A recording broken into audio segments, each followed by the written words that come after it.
살다 보면 가끔 그럴 때가 있잖아요. 왜 나한테 이런 일이 일어나는지 도무지 설명이 안 되고 아무리 둘러봐도 답이 보이지 않는 막막한 시간들 말이에요. 그래서 오늘은 바로 그 막막한 순간을 우리가 어떻게 새로운 눈으로 바라볼 수 있을지 그 이야기를 좀 해보려고 합니다. 정말 끝도 없는 사막 한가운데 뚝 떨어진 것처럼 길이 보이지도 않고 마실 물도 없고 내 똑똑한 계산이나 계획 같은 건 전혀 통하지 않는 그런 막막함이요. 이런 경험 아마 다들 한 번쯤은 있으실 거예요. 그런데 바로 그 자리가 아주 특별한 배움의 장소가 될 수 있다는 사실 알고 계셨나요? 자, 그게 바로 광야 학교라는 개념이에요. 이게 뭐냐면 하나님이 우리를 일부러 막 힘든 곳으로 밀어넣으시는 게 아니라는 거예요. 오히려 우리한테 꼭 필요한 믿음을 가르치려고 직접 세우신 아주 특별한 영적 학교라는 거죠. 이 광야 학교가 어떤 곳인지 좀 더 자세히 볼까요? 이곳에서는요, 하나님이 직접 선생님이 되시고 우리가 겪는 고난은 이게 가장 중요한 교과서가 되는 거예요. 그리고 그분의 뜻을 따르는 순종이 바로 실습과제가 되는 거고요. 이 모든 과정을 잘 통과하고 나면 겸손이라는 정말 값진 졸업장을 받게 되는 곳입니다. 근데 이 학교를 잘 졸업만 하면요, 정말 엄청난 선물들이 기다리고 있어요. 믿음이 이전과는 비교도 안 되게 성숙해지고요. 내 안에 있던 교만이 꺾이면서 깊은 겸손을 배우게 되죠. 무엇보다 하나님과의 관계가 정말 단단해집니다. 세상을 보는 영적인 눈이 열리고 마침내 하나님께서 우리에게 맡기신 진짜 사명을 감당할 준비를 마치게 되는 거죠. 자, 그럼 이 특별한 학교에 다녔던 실제 학생들은 어땠을까요? 우리 한번 이스라엘 백성의 이야기를 통해서 그 생생한 경험 속으로 들어가 보죠.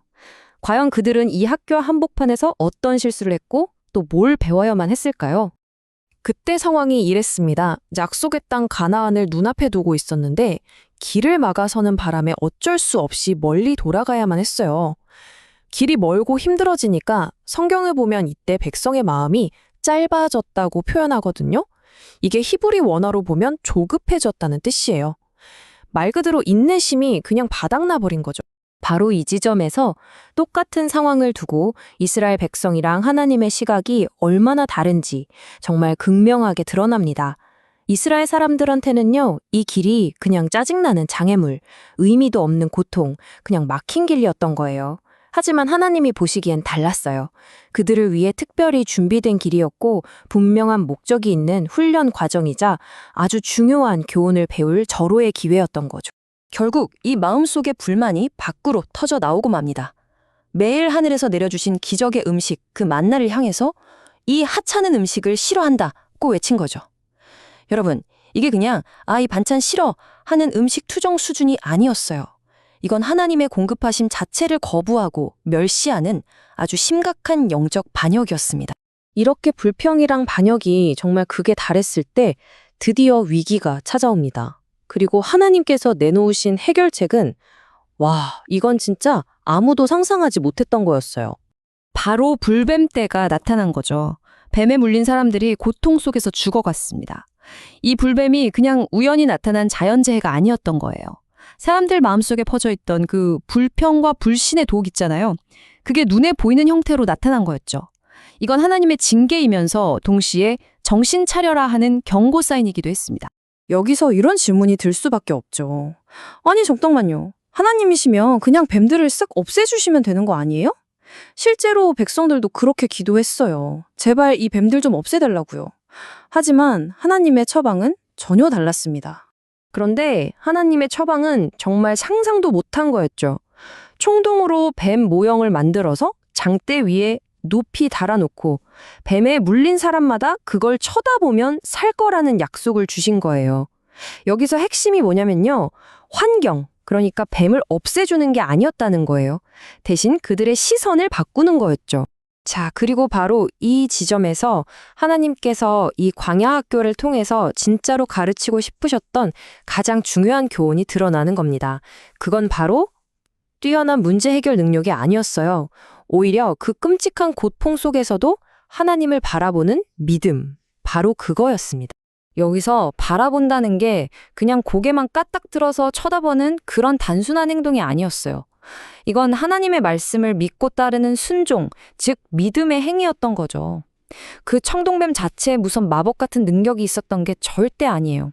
저걸 보면 살 것이다 라고 하신 하나님의 말씀을 믿고 그대로 따르는 그 믿음이 사람들을 살렸던 겁니다. 그런데 진짜 놀라운 건요, 이 사건이 그냥 거기서 끝난 게 아니라는 거예요. 이건 사실 아주 먼 훗날의 일을 미리 보여주는 그림자 같은 거였어요. 요한복음을 보면 장대 위에 놋뱀이 달렸던 것처럼 예수 그리스도께서 십자가 위에 높이 들리실 거라고 말합니다. 그리고 누구든지 그 십자가에 달리신 예수님을 믿음으로 바라보면 영원한 생명을 얻게 된다는 거죠. 와, 정말 소름 돋지 않나요? 이게 바로 복음의 핵심이에요. 내가 얼마나 착하게 살았는지, 얼마나 오래 교회를 다녔는지, 내 상처가 얼마나 깊은지는 전혀 상관이 없어요. 정말로 누구든지 지금 내 상태가 어떻든 상관없이 십자가를 믿음으로 바라보기만 하면 구원을 얻는다는 겁니다. 이건 내 노력이나 행위가 아니라 순전히 시선의 구원인 셈이죠.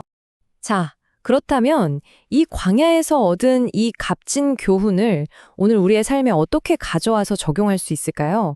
한 3가지 정도로 정리해 볼 수 있을 것 같아요.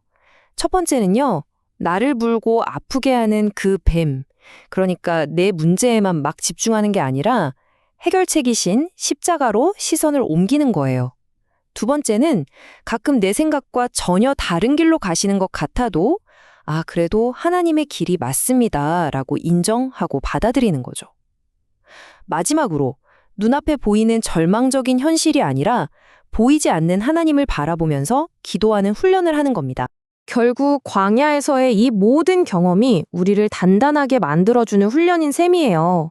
이스라엘 백성처럼 우리는 오직 하나님 한 분만 의지하는 법을 배우고 만나를 먹으면서 그분의 공급하심을 진짜 몸으로 체험하고요. 또 불평만 하던 마음이 꺾이면서 교만이 깨지고 그 이상한 놋뱀을 바라보는 순종을 통해서 그분의 말씀을 신뢰하는 법을 배우게 되는 거죠. 생각해보면 이스라엘 백성은 자기 자신을 바라보다가 낙심했고 주변 환경을 바라보다가 원망에 빠졌어요. 그래서 하나님은 그들의 시선을 억지로라도 위로, 당신 자신에게로 돌리셨던 거죠. 자, 오늘 이 이야기를 들으시는 여러분, 지금 여러분의 광야, 그 한가운데에서 여러분의 시선은 어디를 향하고 있나요? 나를 힘들게 하는 땅의 문제인가요? 아니면 그럼에도 불구하고 약속을 주시는 하늘의 소망인가요?